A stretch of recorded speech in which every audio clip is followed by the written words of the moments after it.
that little Chico Pitbull, Mr. 305, better said Mr. Worldwide. Put it down right now with DJ Anarchy and the Tropical Takeover. Globalization, Channel 13. Dale. Welcome to the Tropical Takeover Show with yours truly, DJ Anarchy. And you already know, this is the show where I feature all the hottest artists from all around the globe. And today, joining me live, I got award-winning rapper and musician known for crossing many musical boundaries and also for his multilingual wordplay. Who am I talking about? None other than the one and only M.ANIFEST. Wagwan. I'm good, my brother. I like that intro, man. Yeah. So M.ANIFEST, where are you based?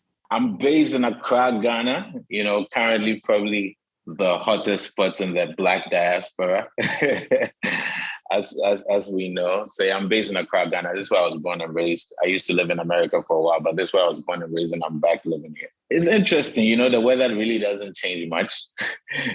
I never check the weather. I always tell people because you know it's always warm. You know, it's cool. It's kind of a representation of, you know, what modern urban African city looks like. You know, there's the hustle and bustle, there's development, but there's still, you know, there's still the grind, there's still the grassroots.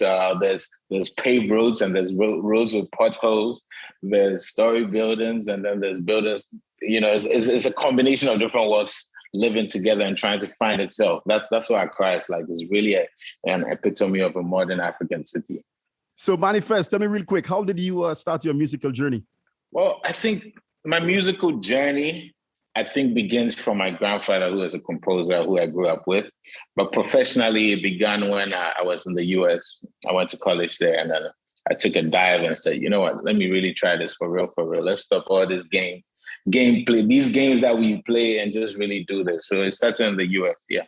Well, I put out my first record in 2007. It's kind of crazy saying that because I think some of my fans are that age. In 2007, but I feel like my journey has been in different, like 3 different kind of eras. So that was the first era. That was my beginnings in the US. And then my second era was kind of like when I started doing a lot more in Europe. And then my third era is really when I came back to Ghana around 2012. So it's been over a decade, but you know, every era brings something new. Like I feel like I'm in my 4th era now, which is in the last 3 years. And it's a lot of people feel like I just began, but I'm like, guys, I've been at it. I've been evolving in different eras. So it just feels different. Yeah. And actually talking about evolving, I saw you did some big collaborations with some big artists. You care to share a little bit about that?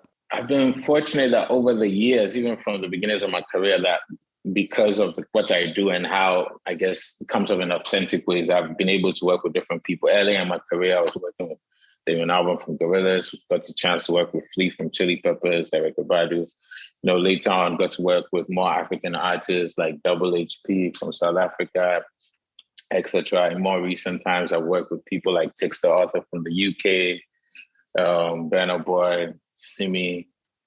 And I have actually a whole bunch of other collaborations coming out, like Kato Rankin and a whole bunch of other people who, you know, it's like a community of people who real recognize real. You know, you mess with each other and you meet at some point, and it's really shrinking this our musical world because of how the world is moving because of technology. So in the last decade, I've been able to work with different people in different places. Yeah.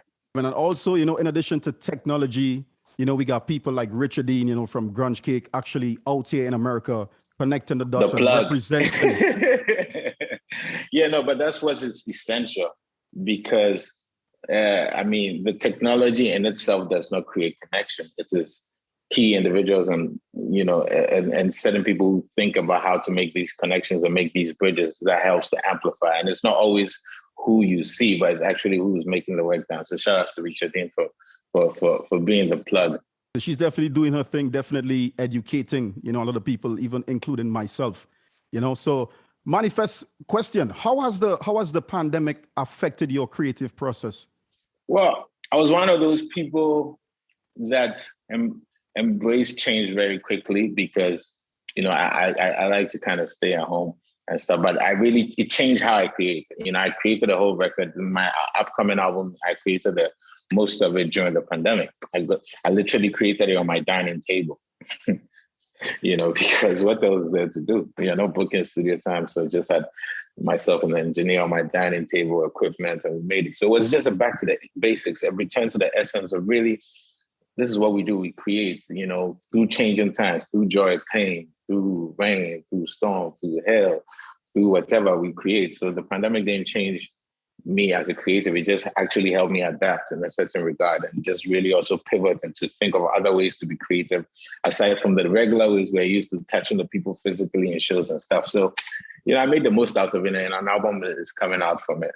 So Manifest, let's talk about your newly released single, Scorpio Flow. Man, I just checked out the music video on YouTube and it is straight heat, straight fire. Thank you. Yeah, no, Scorpio Flow is sort of a song. It was one of the last things I did for my upcoming album, Medina To The Universe. Medina is a specific part of Accra I came from. It's a low-income neighborhood, but it also has some middle-class people, etc. So the video is shot in Medina. It's kind of grimy, it's gritty. It's shot in a part of Medina called Jamaica, funny enough. That part of Medina is called Jamaica. That's what they call it, so it's hilarious. But it's one of those things where I just had to kind of channel my relentless, fierce energy. Obviously the song title pays ode to like what astrological sign I am, but it's really talking about like sometimes being okay with being that kind of fierce, ferocious person, even if it's underneath the surface. Because I compose myself, but when I transform into M.ANIFEST, who's creating the art, I feel this kind of fierce energy. And Scorpio Flow is for everybody to really tap into that fierce alter ego. You all have it. Everybody, yourself. I mean, look at the name you chose, Anarchy, man. I mean, I can see you're smiling so nicely, but I can see you can create anarchy anytime you want. Good anarchy, though. Good anarchy. I can rock parties and tune it up. You know what I mean? Make people enjoy themselves. Sure.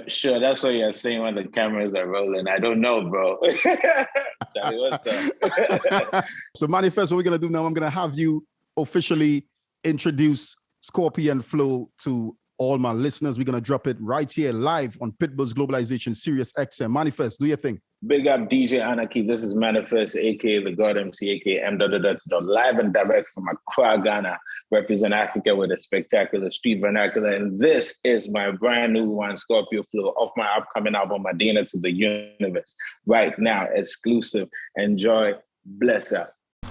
DJ ANARCHY.